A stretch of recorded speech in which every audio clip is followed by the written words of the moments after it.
So if you wouldn't mind rising for the pledge to the flag, we have a flag.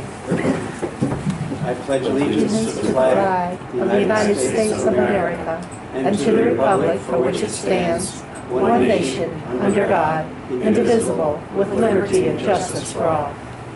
Thank you.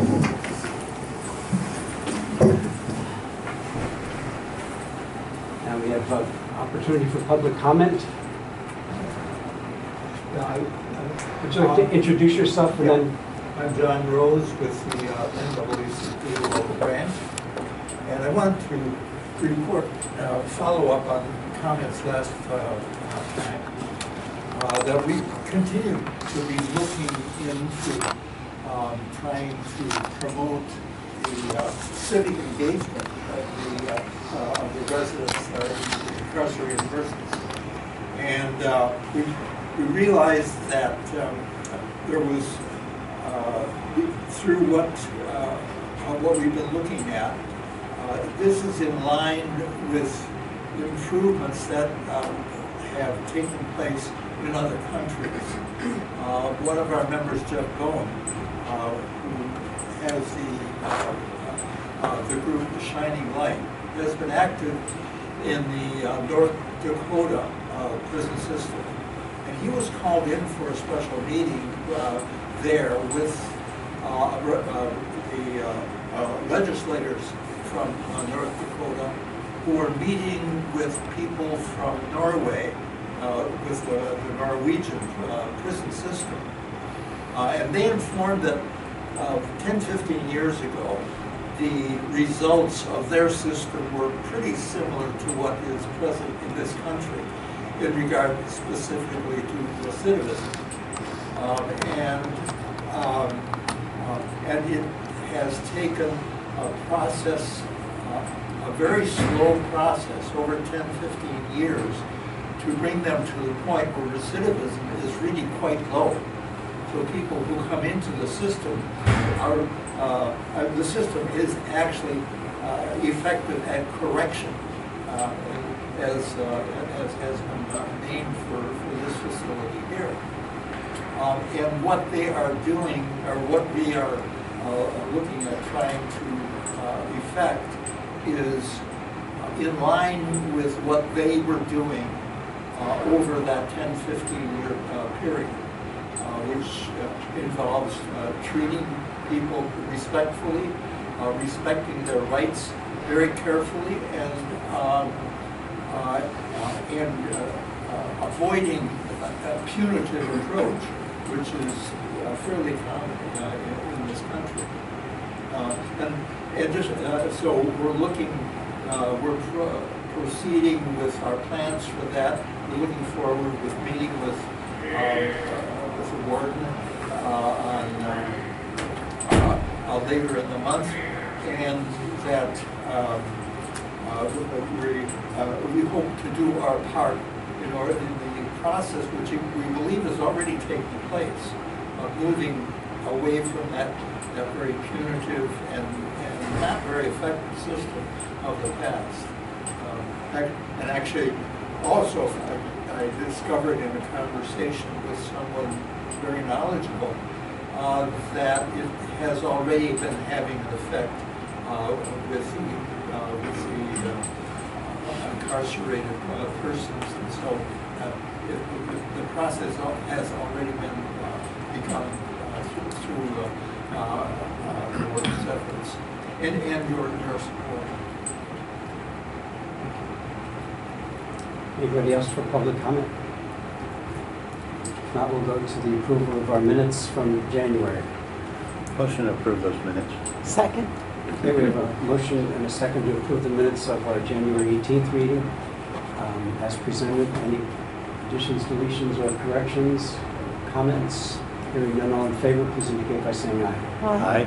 Opposed, same sign, so moved.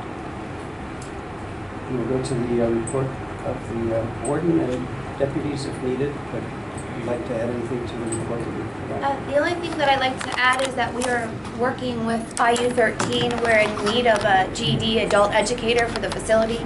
So we've been working with them to try and advertise and get that individual spot filled for the facility. We continue to interview and hire for open vacancies. Anything from the From the treatment side, nothing to add, unless you have questions. I have nothing to add, Commissioner, unless you have questions. any questions for deputies or for the warden? Marilyn? It's wonderful to see Good to see you, everybody. yes. It's hard to believe it's 3 years next month, but I did want to publicly thank the warden and the deputy warden and really all of the staff for how quickly they got us back in after COVID, and just their support.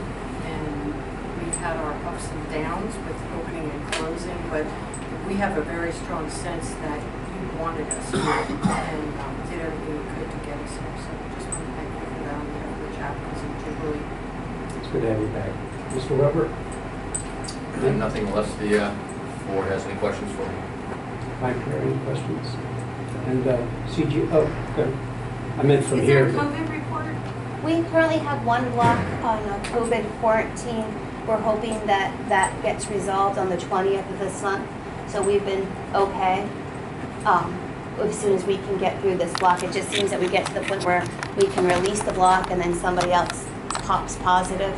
Again, Prime Care is getting involved when they know there's reported symptoms. So we're fortunate that we're hopefully hitting the tailspin of the season. How many are in that block? Approximately, I'm going to say approximately 42. 42 with 42. COVID. They don't all have COVID, but if somebody in that housing union pops positive, we restrict that block for a period of 10 days as set forth with Prime Care's policy to restrict movement. So I believe, Deputy Warden Davis, I don't believe we have more than one that just recently popped. There was like maybe 2 other ones, but they're probably on their like 8th, 9th day, but then we have to reset just to err on the side of caution. So. Okay. Anything else? Is there? I also wanted to add, CGL is here. Yep. In the back, you'll say TJ Kelly, and then Mike is our maintenance supervisor. TJ Kelly came in case you had any questions about the viewing of the new maintenance report and what it looks like. I think it's very self-explanatory. It's good to see you. But I just wanted to see if anybody had any questions about the layout, and then if the board needs us to go a different direction with the layout, CGL is obviously very willing to work with us and what you would like to see. Is there anything for CGL? We appreciate the report. If that's a new, Okay. If you need to make any changes, just let us know. We'll adapt it however you need it. Okay, if nothing else, is there a motion to adjourn? So, Can I ask Second. Marilyn a question? Well, is it, I mean, you can ask her outside the meeting, or? Well, it might be interesting, I mean, people in the public might be interested. I'm just interested in people of different faiths who are here. I understand that you're here full time here and from Jubilee, but is there somebody who comes in for Muslim population or? The deputy warden. Oh, I'm sorry. Currently, we don't. I know in past years, we've tried to have imams. I wasn't deputy warden at the time, but they weren't willing to come in, as you remember. We open that opportunity up for different faiths. The issue, what we've seen with the community and the people in those faiths is sometimes the religious leaders say if that individual is following that faith, would they necessarily end up incarcerated? The other part is they have to pass and go through a background check. I don't believe some religious entities feel like they should have to, nor do they want to. So I think that's where the snag is. We're open. If there's a need, we're willing to fulfill that need. We just, people don't have like Jubilee, like people don't follow through on their end to successfully to meet that standard. Yeah. Do you meet with those, you meet with anybody? All right, thank you. Okay. We have a motion in a second, so we stand adjourned. Thank you.